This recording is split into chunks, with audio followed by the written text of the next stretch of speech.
In 1991, the city of Milwaukee was horrified by the discoveries found in Jeffrey Dahmer's apartment. Inside was a fridge filled with human body parts, some ready to be cooked. A massive blue drum filled with acid and 3 decomposing torsos. A bed stained in blood. Enough power tools to make your gut wrench. And explicit Polaroids confirming his crimes. His arrest shocked the entire world and he became one of, if not the most infamous serial killers of all time. But to understand how this average guy became one of the most terrifying names in history, I traveled to all the locations in his hometown of Bath Township, Ohio that shaped him into committing his first murder. Behind me is where the Boyhood home of Jeffrey Dahmer still stands today. Someone lives here now, and this is pretty much where the root of everything happened. Jeffrey Dahmer grew up here, and he was born to Joyce and Lionel Dahmer, and from the start, his family had a very rocky marriage. Joyce had a lot of mental illnesses and would abuse a lot of substances, so that definitely made for a very chaotic household. It was unnerving, depressing, made me angry sometimes.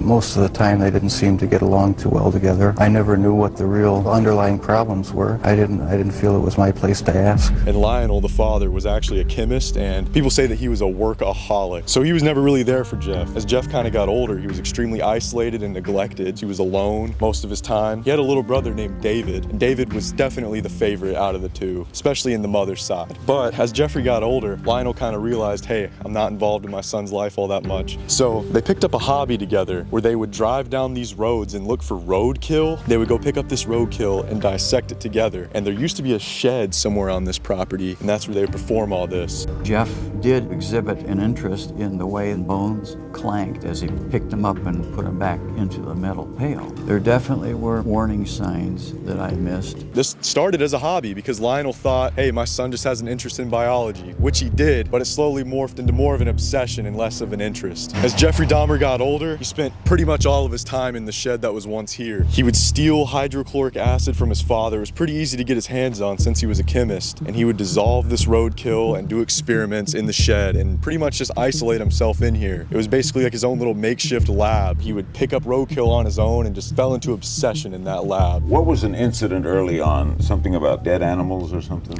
We found out that he had been collecting, at the age of 12 to 14, he was collecting dead animals, roadkill, riding around the rural roads and collecting them in bags. Yeah, over the years, it became a problem, and it even became such a problem that he invited some local neighboring kids into his shed one time, and they just quickly left and was freaked out by it all. He thought it was normal. Whenever Jeff was in high school, his parents actually split up, and Lionel went and moved into a motel down the street. One day, right before Jeff graduated, his mom just took their little brother and abruptly left, leaving him in this home to be isolated by himself for months. And that's where he started to trip most into his insanity. I sort of lived in my own little fantasy world when things got too heated in the household, and I carried that over for years, I guess.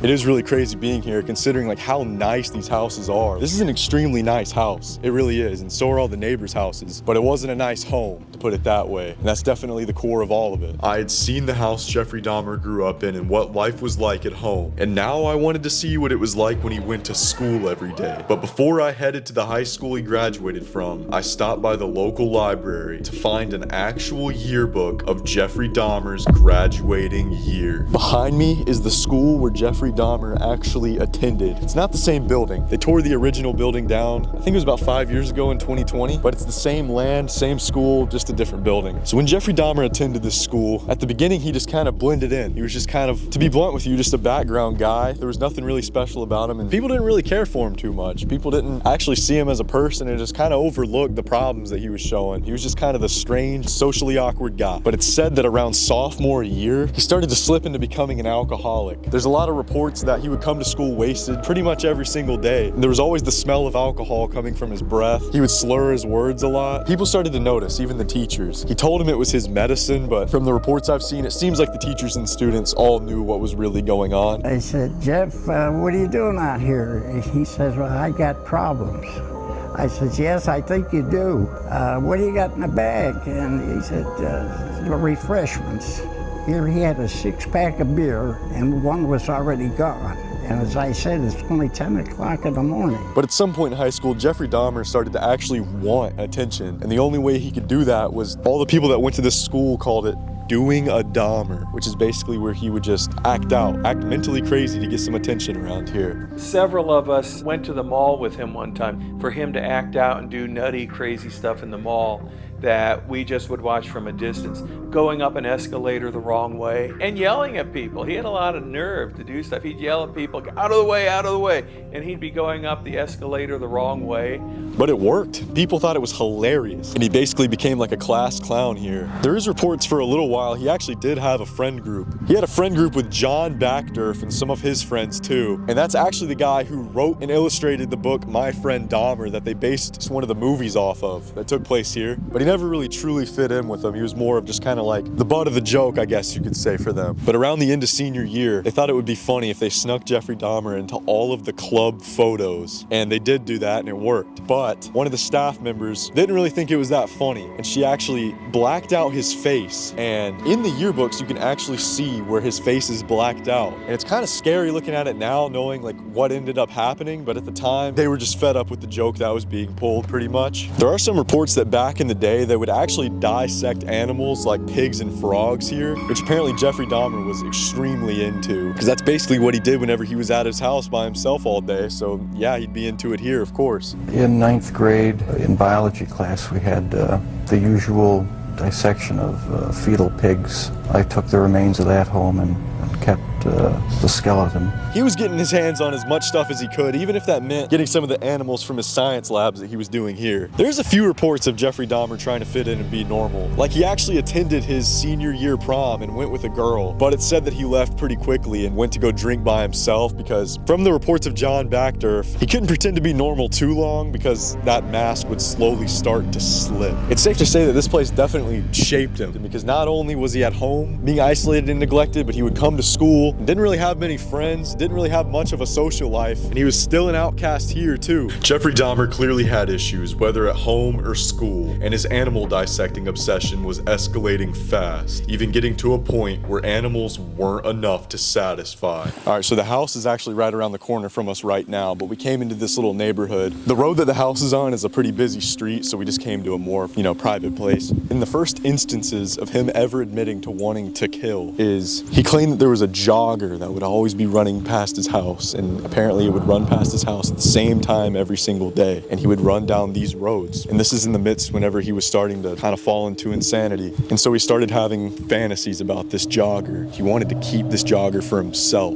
Jeffrey Dahmer wouldn't kill because he enjoyed to kill. He enjoyed keeping stuff. He was obsessive and he was a sociopath, and he just wanted to keep things for himself. So when he would see something that he would like, he would want to keep it, and he wanted to keep this jogger. And this is one of the first instances of him actually doing this to people. No, the killing wasn't the objective. I just wanted to have the person under my complete control, not having to consider their wishes, being able to keep them there as long as I wanted. It's not easy to say that, but that's what the motive was. To do it to roadkill was one thing, and these are also the roads that I imagine where they would go up and down looking for the roadkill. This was the first sign of him actually wanting to do it to a human being, and he even admitted that one time he got a baseball bat, hid in the bushes of these roads, and was gonna strike this jogger, and this was gonna be his first kill, but something made him not do it and change his mind. Definitely from an early start, before he even graduated high school, is when all these instances of him wanting to kill happened, and down these roads is where it all started. After seeing where the urges to kill originated, we traveled to the theme park where Jeffrey Dahmer's first kill began. This place used to be a thriving lakeside amusement park,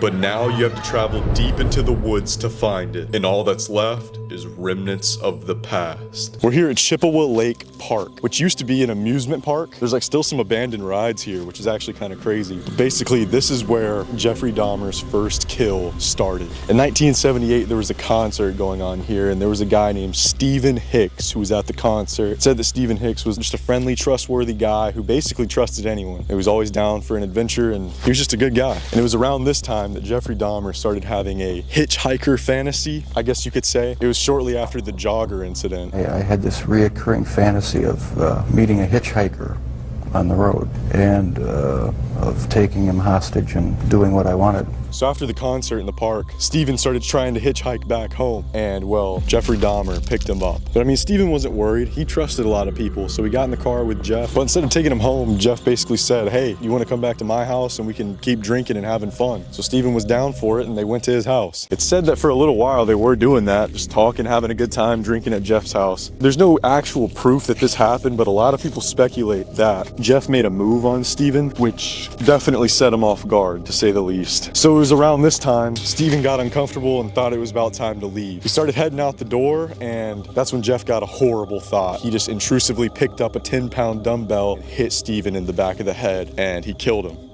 Jeff started freaking out, and he was extremely regretful, but not because he took a life, but because he was scared about his own consequences, which pretty much goes to show how much of a sociopath Jeffrey Dahmer was. He even admitted that that night, whenever he had his body, he did some horrible stuff to it. I'm just gonna let you figure out what that means. And he kept the body in the basement, not knowing what to do. And then the next day, he chopped the body, put it in bags, and was gonna go dump it somewhere. But while he was driving late at night to go dispose of the body, he got pulled over for swerving all over the road, and I can imagine he was probably drinking, because there's reports that he was always drunk. And so the police pulled him over and were questioning what's in the bags. And well, he said lawn clippings. He said he was going to dispose of lawn clippings late at night. The cop was a little skeptical, but he basically said, get home. I don't want to see you out here driving this late. And Jeffrey Dahmer turned around, went back home, panicked, and well, he didn't know what to do. So he treated Steven Hicks's body like how he does his roadkill. He put him in some hydrochloric acid, and he flushed his remains down his toilet, and he broke his bones up into little pieces and spread them across his property. And ever since that point on, he didn't stop, and he became the infamous serial killer that we all know today.